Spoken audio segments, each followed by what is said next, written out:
for those of you who don't know me, I'm John Bruno. I'm the founder of the Way of Compassion Foundation. And if you don't already know it, you're actually... yeah, give it up. You're right, yeah. Yeah.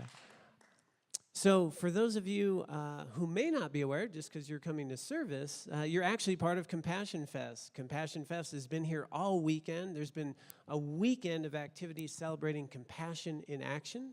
And the theme this year is compassion is a verb, an activity, things that we do.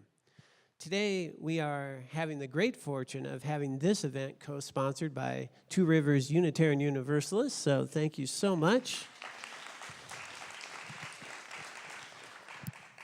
And just a few words for those of you, if you haven't been to the event, we still have some more activities coming up, including the closing film, Love and Bananas.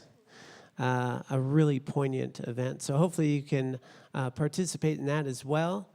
After the panel discussion today, we will also have refreshments as usual. And for those of you coming to the event for the first time, there'll be refreshments out in the Callaway room. So please make sure to socialize and spend some time. All the donations, all the activities of this weekend go to the Compassion Fest. We're already planning for next year. It's been an incredible success, so please thank you all for all that you've done to make this such an amazing event. Now, we have an esteemed panel, and John Masters, a very wonderful addition to be the moderator from GrassRoots TV. And I'll let him do the formal introductions when we begin, but as this is part of Two Rivers Unitarian Universalist, I'm going to turn it over to Reverend Shauna Foster for the lighting of the chalice.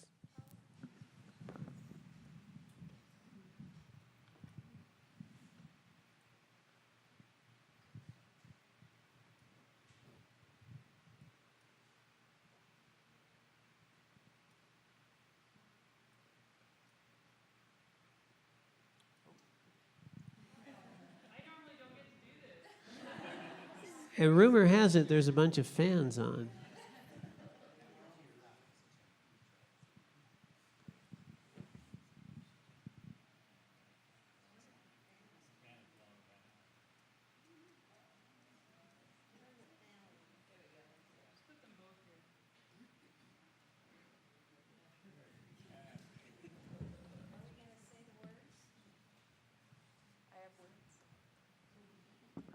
So we light the chalice every Sunday morning to start our hour of worship together, and we usually have a short reading to go with the chalice lighting, and I've prepared this special reading for this gathering today.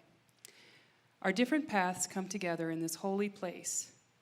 Graced by the history of our religious heritage, let us be mindful of the forces deep within which call us to be more than we are. May this time bring rest and renewal, comfort and challenge.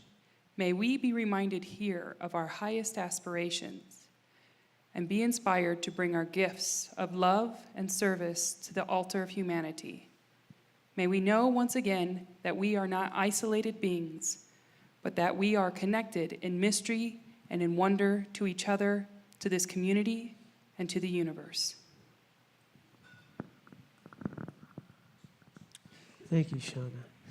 And as we begin, just wanted to let everyone know we are live streaming right now. So GrassRoots TV has had the incredible opportunity to provide a live stream. So we are joined potentially with people all over the world as we engage in this dialogue on compassion. Thanks so much, John Masters. Thank you, John. And you can share this live stream right now if you have your phones on you at Grassroots Community Network Facebook. We're going live on Facebook and also live on YouTube. And if you want to share it later, it will always be archived on the Grassroots Community Network YouTube channel, which you can get to by going to our website, grassrootstv.org. And if you do go to the YouTube channel, please subscribe. That helps Grassroots out. I heard that would be a compassionate thing to do. It would Yeah. It would be. Relieve Compassion in action. It would relieve some of our suffering. Subscribe to GrassRoots TV. So thank you all for coming today, and thank you to the UUs for allowing us to join your service this morning. This morning's panel members represent 4 local spiritual organizations. Shauna Foster is the minister of the Two Rivers Unitarian Universalist congregation, who meet here every Sunday morning. Rabbi Emily Siegel is the rabbi of the Aspen Jewish congregation, Reformed Synagogue, who meets in the Aspen Chapel at the roundabout. Lance Norton is the lead pastor of the Mid-Valley Church that also meets in the 3rd Street Center in the Callaway Room for Christian services on Friday evenings. And John Bruna, he's the spiritual director of the Way of Compassion Dharma Center here in the 3rd Street Center in beautiful Carbondale. And earlier in his life, he was an ordained Buddhist monk studying and practicing both in India and in the United States. We often feel sympathy for others who are suffering, and we can feel empathy for those who are suffering in ways that perhaps we have suffered. But compassion, which is what this weekend has been about, is more than those feelings of either sympathy or empathy. This weekend we have said that compassion is the wish or desire to remove suffering from ourselves and others. I'm going to start with Rabbi, and please join in, let's engage in a conversation here as you wish. Rabbi, how is compassion related to sympathy and empathy? Some think that they are being compassionate when they're just being empathetic. So I would say that from the perspective of Judaism, the word for compassion in Hebrew is rachamim. And Hebrew is organized on 3-letter roots, and the root of that is rechem, which is Hebrew for womb. So rachamim, compassion, comes from this maternal, parental relatedness. So while I think it's certainly, from the Jewish perspective, related to empathy, related to sympathy, it is action spurred by that sense of deep connection, which, God willing, should be with everyone, not just with those who we identify with, sympathize with, empathize with initially. So I think that all of these things are so interrelated that to tease them out is interesting, but I think the core is this deep connectedness to all other people.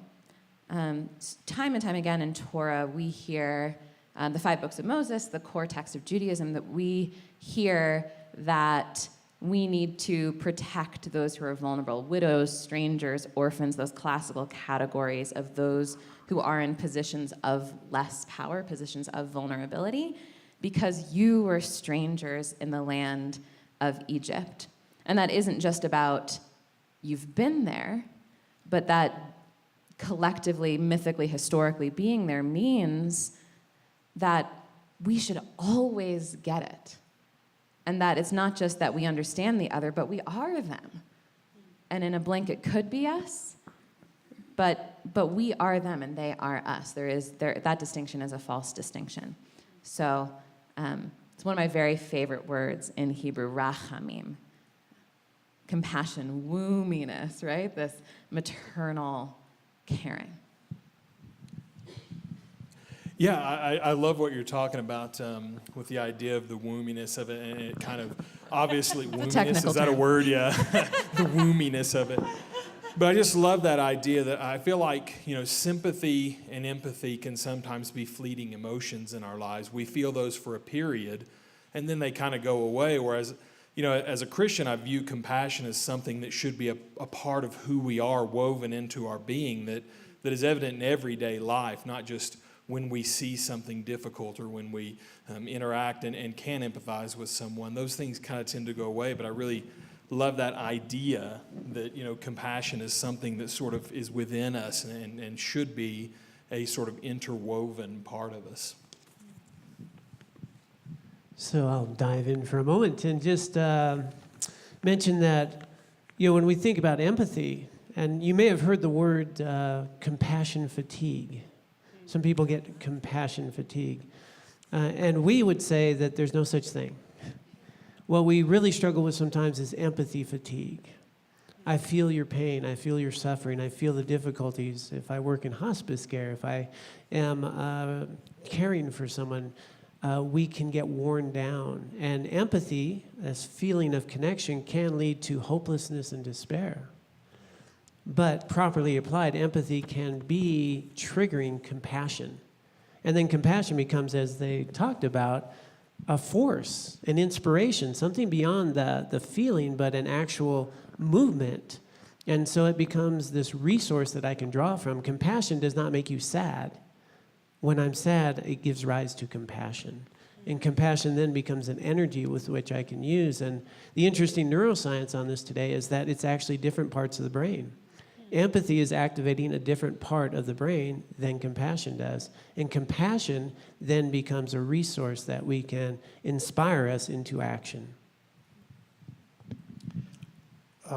John, if compassion is the wish or desire to remove suffering from ourselves and others, doesn't that make compassion itself a form of suffering?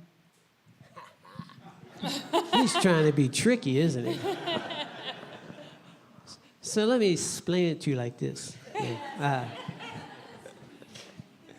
Yeah. In order to trigger compassion, there in sense needs to be suffering. But compassion is always the response to it. So it's there before. And that's what I was mentioning, that some people, as they train, if I'm going to learn compassion, I'm going to feel sad all the time. But it's quite the opposite. As I see the struggle, the suffering, then compassion arises. It doesn't work the other way around.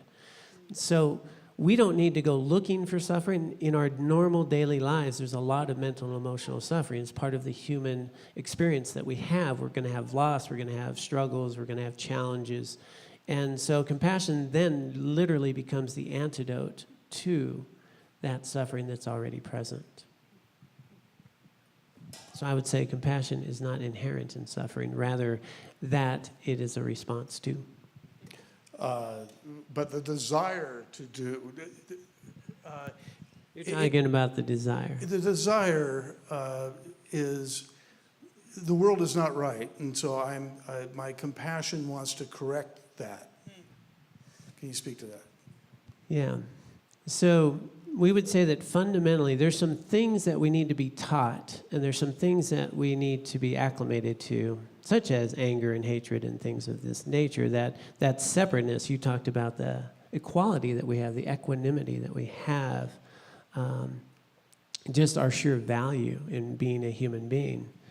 But they say that actually, and you can achieve this in a meditation, is that our very nature itself is compassion and love. That when you eliminate mental constructs, when people meditate, these great yogis that they've done all these neuroscientists and the testing on, is that when they actually rest all of the cognitive activities, the base level, compassion's present. And there's no suffering in that aspect. So what it really is a desire to return to your natural state. And our natural state is not one of suffering, but one of compassion and love.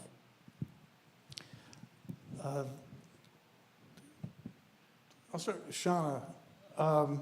Do you find in your ministry or just in life that some people seem to naturally be more compassionate or are more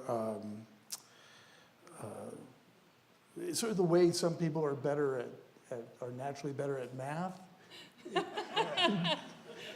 Is it difficult? Is it difficult for some people to be compassionate? No, I agree with John that I feel like biologically it's shown that most of us are oriented towards compassion. And I think that the way that you are formed in life tells you how you should act with compassion, or whether you should believe in the illusion that you are separate from other people and you should cut off compassion that you feel towards other people. So Unitarian Universalist theology actually believes that people are born without sin. That's the Unitarian part of us. So we actually theologically believe that most people are born inherently good and inherently compassionate towards other people. And I think that we think that the compassion is what Emily says is it's withheld from other people, or what John says is the suffering that comes off of the separateness, and it's sort of like a scarcity mindset that says, well, we only have this much and there is no more. I mentally only have this much that I can give to other people, and if I listen to the news, I won't have enough to talk to my mom tonight, and that's not true. If you are courageous enough to try, you can listen to the news and your mother and everything all at the same time. It's when you lean into the compassion, you will be surprised how big your heart is and how much it just continues to grow. But there's a lot of things that we have to do, and spiritual practices, I think, really help with addressing that basic fear that I'm not enough, I don't have enough, there isn't enough. And once that fear is overcome, the compassion is endless. Right. To emphasize that, I think that there's a lot in what you're saying that I identify with, and from a Jewish perspective, also is really well aligned. Compassion's not a zero-sum game, right? There's not a limited supply that we have to ration off, exactly. And similarly, in Judaism, there's no concept of original sin, nor sin that's passed down generationally. But we're taught that as humans, we each have a yetzer tov and a yetzer ra, a good inclination and an evil inclination. Not that these are outside forces, this is part of us. It means that we have infinite potential for whatever path we choose. If we choose a path of challenge and difficulty, or if we choose a path of righteousness, and that every single day we wake up and we are presented with choices about how we act in the world. And essentially the muscle that we are working, if it's evil or if it's good, that's the muscle that's built. That's what becomes strong within ourselves. That one good deed leads to another, and one negative action can also lead to another, right? But that we have infinite potential, and God willing, we use it for good. And I think that what you said about practices, right? It's a practice, being good in the world, being compassionate, being mindful. These are practices, muscles that we get to build up in the world. Yeah, obviously as a Christian, I would land somewhat on a different spectrum than the three up here in the idea of original sin. We look at the Bible as kind of the guideline for that, and believe that, in the Garden of Eden, Adam and Eve committed that original sin, and therefore humans are inherently broken. And that's obviously where, as a Christian, we come to that idea that Jesus Christ is that Savior. But I would definitely agree that compassion is not something that is limited. It's not a zero-sum game. It's something that we all offer freely, or should offer freely. But it's also something that we believe that Christ did it throughout his life and modeled that idea of compassion so that humanity would see, okay, we are broken, but there is a way to fix us. It's not a hopeless situation, And so when we talk about compassion being something that can be suffering in itself, I agree with John in the idea that compassion is the response to that. Compassion is the hope that we have for suffering and all the things when we look around the world and see the brokenness and the hurting around that. We can look at that compassion as a response to that, as opposed to saying, oh man, I feel terrible because I want to help everybody.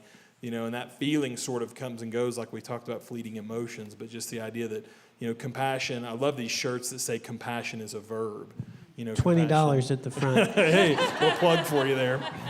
But they are beautiful. It is a great way to think about compassion being a response and not so much of a feeling of oppression, but instead a response of hope. I just want to tap into what a gift it is to be with you. And I'm sensing a theme, and I like to touch on those universal themes, like original sin. From a Buddhist perspective, when we come into this body, I'm bringing all my karmic imprints from previous life. So we believe in life to life. And in one way, that's original sin. I'm coming in, I'm imprisoned from this activities that have limited me from recognizing my divine nature. And whether it's Jesus helping me find my actual connection in divine nature, or we look at it from a Buddhist perspective, recognizing that Buddha nature that's already present, that's not broken, but it's obscured, it's covered up. And the mental afflicted states I have, well, I brought them with me.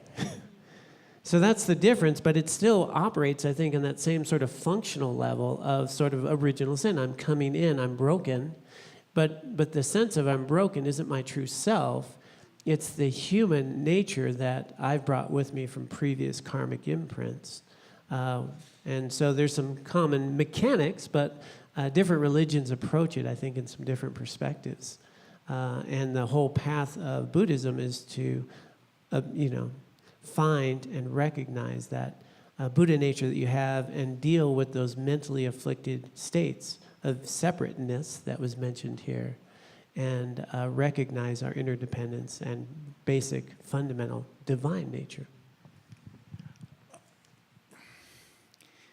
Is original sin this separateness? Is that what happened?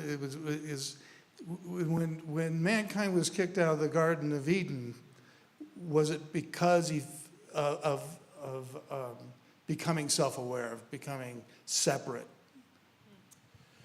Yeah, I mean, so in the Christian tradition, we would look at it and say that man was created in divine nature, created to have a perfect relationship with God and to live in immortality, to live forever with God. And through man, and obviously the idea that Satan came in, an outside force was present and convinced man to eat from this tree of knowledge of good and evil, because there was, according to the Christian tradition, there was no suffering in the world before this original sin took place, and they were aware of that. So I wouldn't say it was they became self-aware.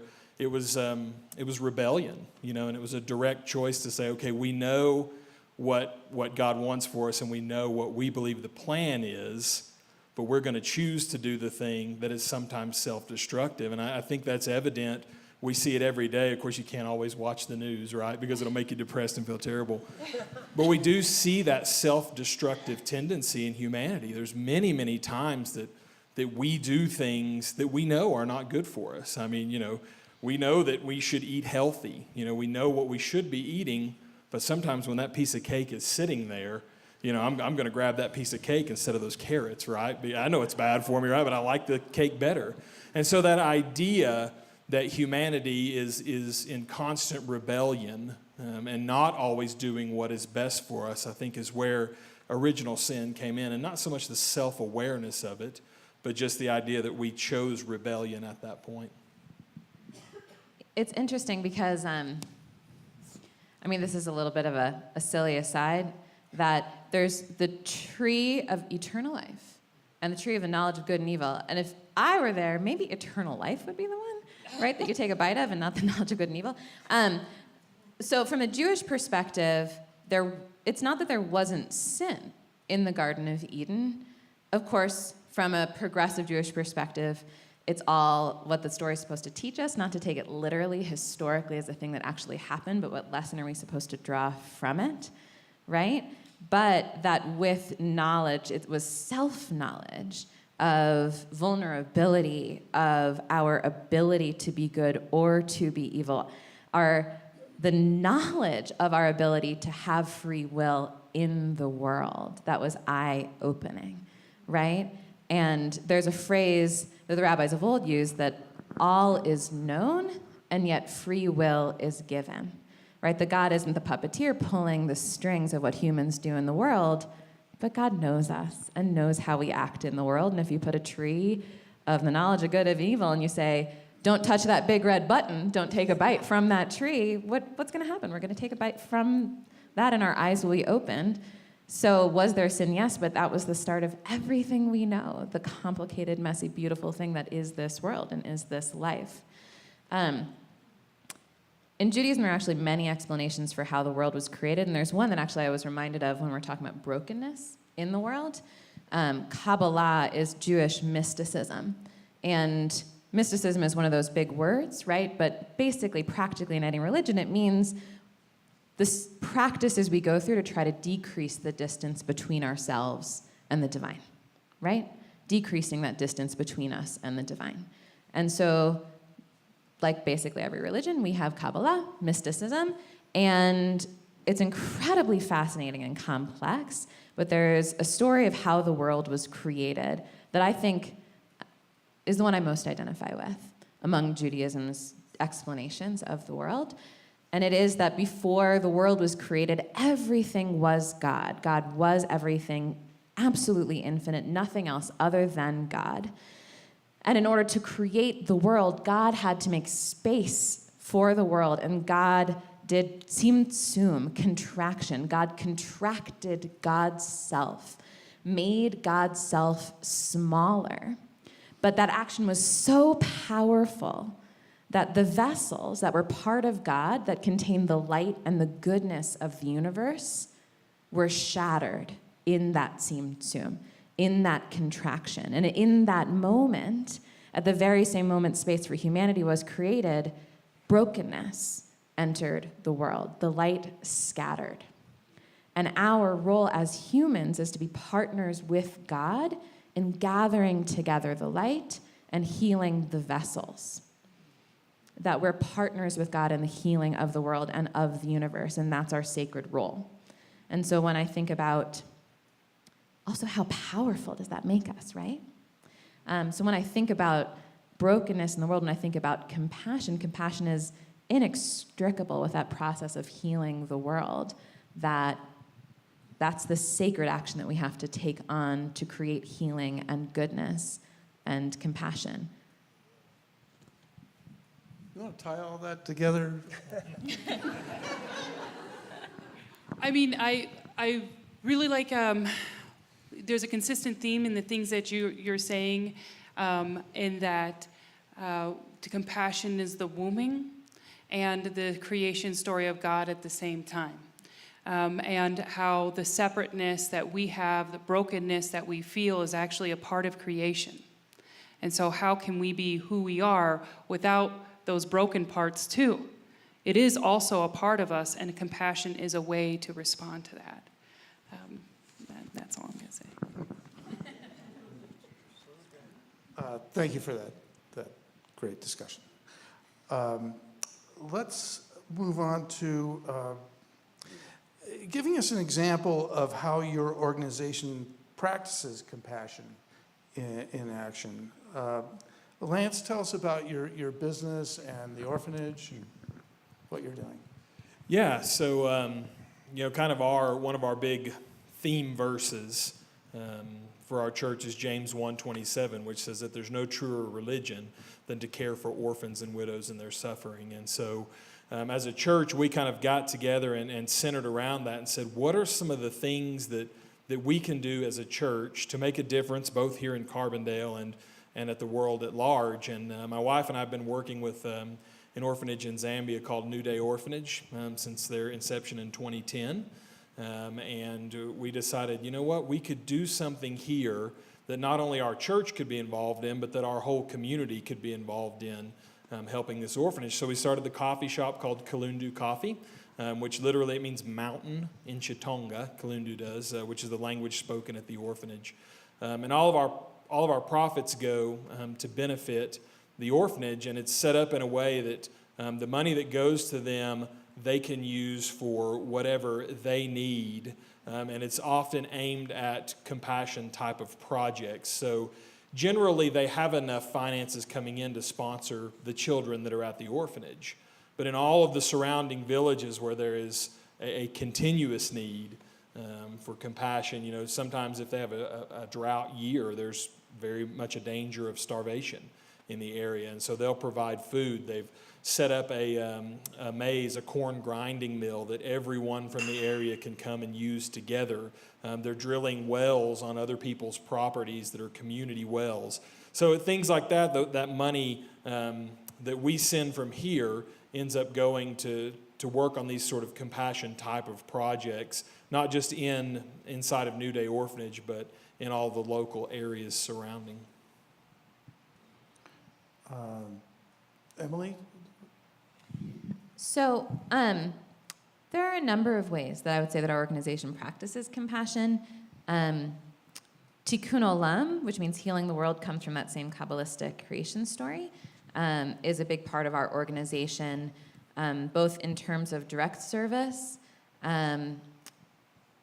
interaction with the homeless. We co-hosted the homeless shelter in Aspen this past winter when its typical location was under construction, as well as advocacy work that we're working on stepping into organizationally, joining together with True and the Sanctuary Coalition, and really living out our values in that way, which the situation in our country, I think, seems to call more and more for. And, you know, I think a lot about what we do with our kids. We have kids in our Hebrew school coming up through bar mitzvah and beyond, and a big part of what we teach them in our school is about those Jewish values, which are the basis for compassionate action. And as they come through bar mitzvah, which is the entry point into technical Jewish adulthood, though they're clearly not adults at 13 years old, we ask them to do a Tikkun Olam project based on their own interests and what the things they care about in the world, to take on a project through 6 months or a year before they come bar bat mitzvah of social action, charity work, volunteer work in the world, sort of as a trial ground for the Jewish adults that they're becoming and the way they're going to live in the world. So lots of things that we do. Though we don't have a cool coffee project like yours for an orphanage. That's really cool. Do you have examples of what the young adults are doing? There's a young woman, she had, I think about 6 years ago, her 17-month-old brother passed away unexpectedly. And so she's currently raising money for SUDC, which is Sudden Unexplained Death in Childhood organization, to help find causes. So clearly something that's very important to her family. They've channeled that grief into this compassionate action of raising money for this cause, helping families going through the same. One young man, his parents are pediatricians, and he, as a young child, loved helicopters, and was so excited to see hospital helicopters go by, but then realized what that meant. And so he created a project where a bear or a stuffed animal with a recording device in it is given to a child before they go on a hospital transport helicopter that their parents can record a message on to give them comfort while they're on that helicopter ride. And raised money by himself to fund that project through the hospital. So it's really, every single kid chooses something different, and we talk about what they care about and their experiences, and it moves them to a project. It's beautiful. Jana, it's inherent in the Unitarian that everyone it's kind of coming from a different direction. And it must be a challenge for a Unitarian leader to wrangle the cats and get them all going in a particular direction. Is that true? No, I don't know. It hasn't been hard for me. Yeah, it's Unitarian Universalism. Our theology comes out of our lived experience. I do feel like you're right, that it is coming like from it seems like other religions comes from the divine experience out into the world, and ours seems to be, this is what we experience into the world, and how is that divine?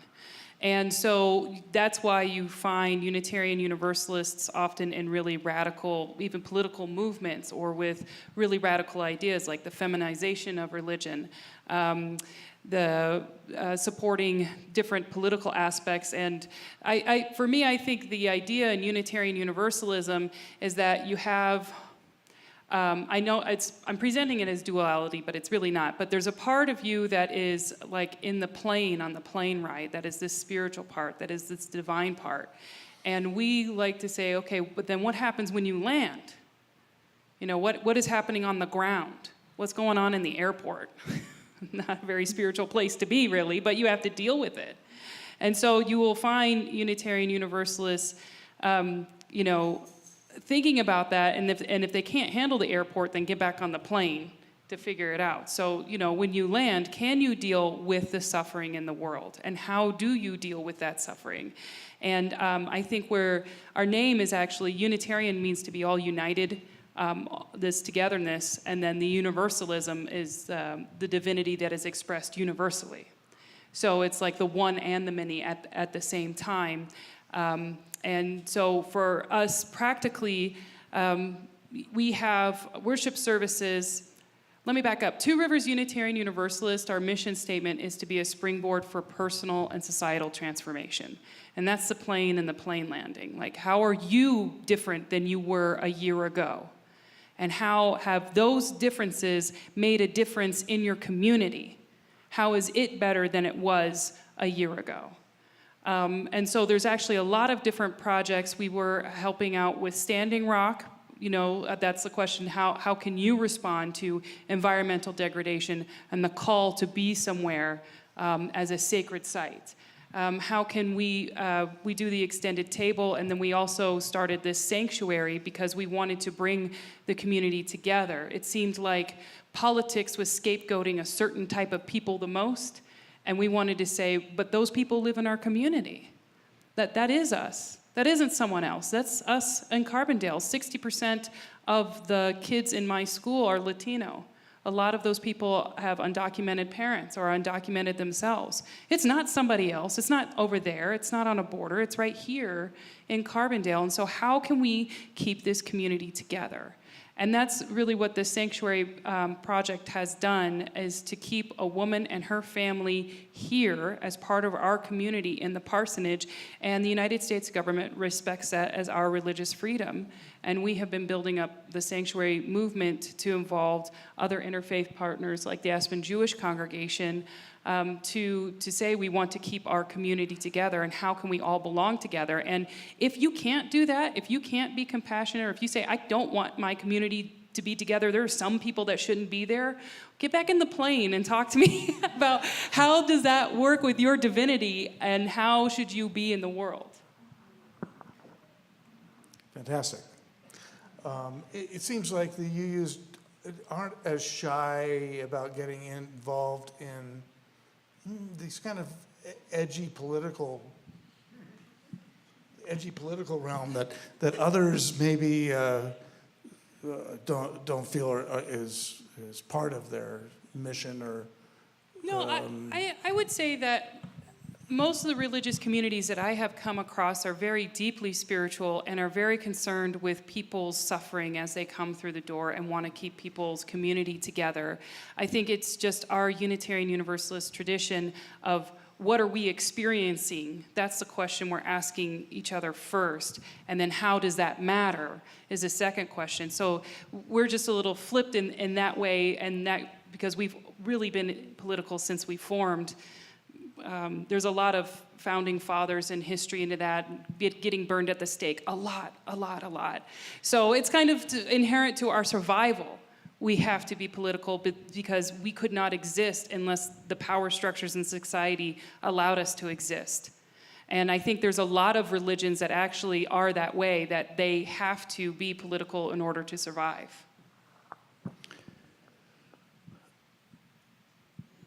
The one thing I'll say in terms of religion and politics is, I think, I'll say that if I venture into the political, I think if many clergy do, then we have to be careful because it's such a divided time. And I think we want to make sure that we're not creating greater division, and yet we're speaking to, it's like, Rabbi, don't talk about politics, but be current and relevant. Well, but there's so few places now, it seems, where we can be in community with people who have deeply held beliefs that are quite different than our own on things we care about deeply. And so I think one of the things I believe we're called to, any of us in spiritual community, is to strive toward that connection rather than division. Doesn't mean agreeing all the time, right? In fact, if we're going to talk about things that are really, really important in this world, we're not going to agree all the time, right? And we have to be able to sit with that and be comfortable with that together. But when people say to me, and it happens occasionally, that Judaism wasn't supposed to be political, I say, talk to me about a downtrodden servant-slave class who stood up to the Pharaoh and overthrew him and left to create a better society. If that's not political. But I think it's about, in spiritual community, how are we present, really present with each other, in real relationship with each other, regardless of whether we agree on everything that's important to us. Well, I think, and certainly in evangelical Christianity, there is a broad spectrum of thoughts on religion and politics and how they should intermingle. So I don't pretend to speak for all evangelical Christians, but for me personally, I tend to not get as involved on the political side of it because I look at our nation's politics as a symptom of a larger illness. And when I think about politics, for me to get involved in politics, I say, well, that's like taking a Tylenol when I've got a backache. Well, okay, it might treat the symptom, but the true illness is brokenness and maybe lack of compassion in our world. Because I look at our government and I see all of the issues that we have, and especially recently, all of this division that it's created, and I say, gosh, surely it's not just our government policies that are dividing us. It's a deeper issue within us as humans and within us as Americans. I've traveled a lot, I've lived abroad, and I've seen different societies, how they react, and everyone's different. No one's necessarily better than the other. But I oftentimes look at us as Americans, and it feels to me like our response is often that we treat the symptom maybe because we struggle with dealing with the larger issue. And so, as a Christian, I would say, going back to that original sin idea and the brokenness of man, that perhaps we can look deeper and look for a wholesale change in our lives as humans and as people. And as a result of that, our politics will change. I was asked one time, how can we, let's see, how can I put this gently? How do Christians support our current president, and how could you elect someone like that? And I said, well, it seems to me that this was asked by a person from another country. I said, well, it seems to me that oftentimes our elections and the leaders we elect reflect deeper issues than just, a political division. We sometimes choose our leaders based on what we feel like they might be able to do, instead of looking within ourselves and saying, okay, what can I do right now in my community to help with healing and to help people come together and address the deeper issues? What a wonderful and rich discussion. I really like what you're talking to in terms of, what's more political than being an incredible example of our connection and how we relate to each other. Because the manifestation of how things work out, there's an undercurrent of how are we treating each other. And John Francis, this incredible environmentalist, has just been an inspiration for me in the sense that he had studied environment for years and years and years. He was silent for 17 years. He didn't talk. He got a master's degree and a PhD, and he wrote regulations and taught about oil spills. And he spoke on Earth Day, on the 20th anniversary of Earth Day, because he had a message, something that he had learned in all of his work around environmentalism, and it was this thing that he needed to share, so he spoke after 17 years. And his message was, the environment's not limited to the water, the sun, the earth, the sky. How we treat each other is the environment. We are the environment. And if we're going to change the environment, we need to change how we treat each other. Because we collectively are the creation of the environment. And if you want to make real substantial change, we need to change how we relate to each other. We need to fix the core root of the problem, which is sometimes we will think us and them. And we'll stick a label on someone. They're a Republican. Well, you know, all Republicans are like that. They're a Democrat. Well, they're like that. They're a liberal. And as soon as the label appears, there's a whole trajectory of just elaboration in my mind about what that kind of person is. And I don't even know them. I don't know what tragedies they've had. I don't know that they volunteer at the school. I don't know any of those things. I stick a label and they're that. You know, one of the common things is when you see a bumper sticker, right? That bumper sticker being the exact opposite of whatever it is you believe in, instantly someone pull up with that bumper sticker, oh my God. What are they thinking? Those people are sucking up my air. You know, I don't even like this person. I don't even know if it's their car. Right? But I've elaborated a whole character of a human being by a bumper sticker on a car and a label I put on it. And I totally missed the point, as is being put here, that for every human being we've met, I bet you our values fundamentally, probably 80 to 90% are the same. We probably value friendship. We probably value, you know, that our kids are safe. We probably value, you know, trust and dependability in others. We have these shared values, but based on our orientation, the way we were raised, the experiences we had, whether I was raised in West Virginia or whether I was raised in New York, and the family I was raised in, the way I see the world is going to be a little bit different than the next person. But that doesn't mean we don't share the same values. And so really this idea of compassion is a political action. What is it in me that I can change to have a better connection with you? I just want to say I love what John's talking about here, because I grew up in Oklahoma in the Bible Belt and grew up in a Christian church and never had interaction with a Unitarian or a Jew or a Buddhist, never had it. And so my whole life it was just this great mystery to me, and I just always assumed, oh, they're different. They're different from me.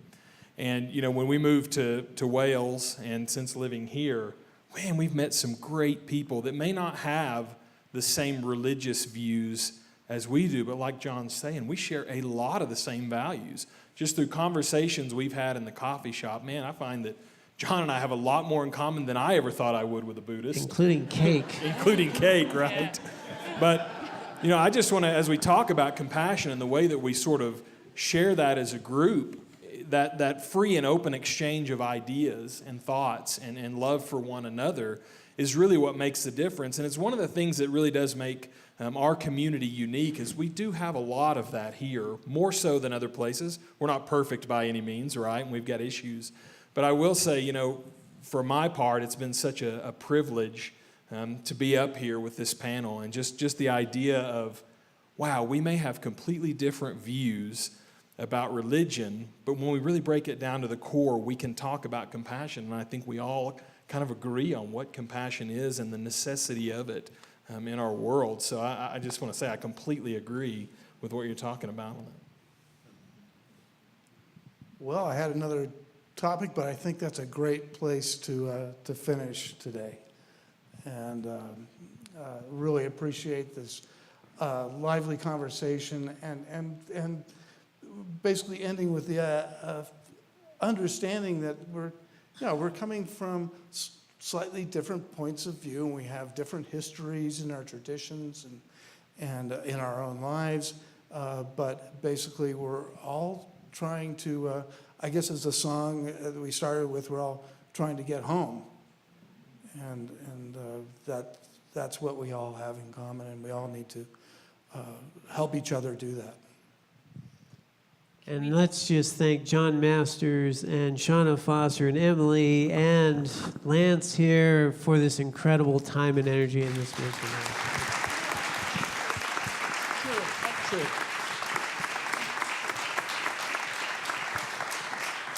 Did you have something else? Why don't we have a final statement if you'd like to? I asked for a final statement because I just wanted to share really important news with the community that this is the 10-month anniversary of Sandra being in sanctuary in a parsonage, and she's going to get to go free.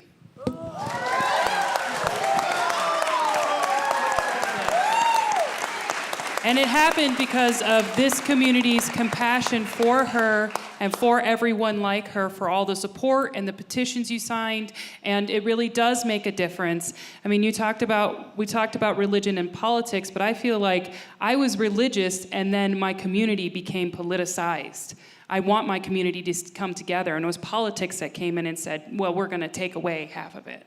So I really appreciate all of you who have been compassionate for her. The parsonage, this Tuesday at 5:30, she's going to announce it, and I would appreciate it if you could be there. We're going to march freely through the streets like she has not been able to do for the last 10 months, and then meet here at the 3rd Street Center to talk about the other women in sanctuary and have a balloon release. Thank you. And also tonight at our Town One table, the Carbondale event that brings a lot of people together, there's going to be, I think each table is going to have a chair for Sandra to represent that she's still not yet free, not until Tuesday. So, thank you. Thank you. Okay, and I would just like to remind everybody to be invited to come to the Callaway Room for some refreshments, and hopefully you can stay and mingle with some of the folks as well. Any offerings in that donation jar will go to make sure this event can happen next year. And so we thank you all so very much. And if you can make love and elephants tonight, no, love and bananas. But it has something to do with elephants. And that'll begin later this afternoon, about 2 o'clock. And at 1:30, we'll have the People's Choice Awards from the film selections. That's a free event open to everyone, so please come to the closing ceremony, 1:30, right here. And those of you joining us online, thank you so much for attending virtually. And once again, thank you, John Masters, for taking the time to be such a wonderful moderator.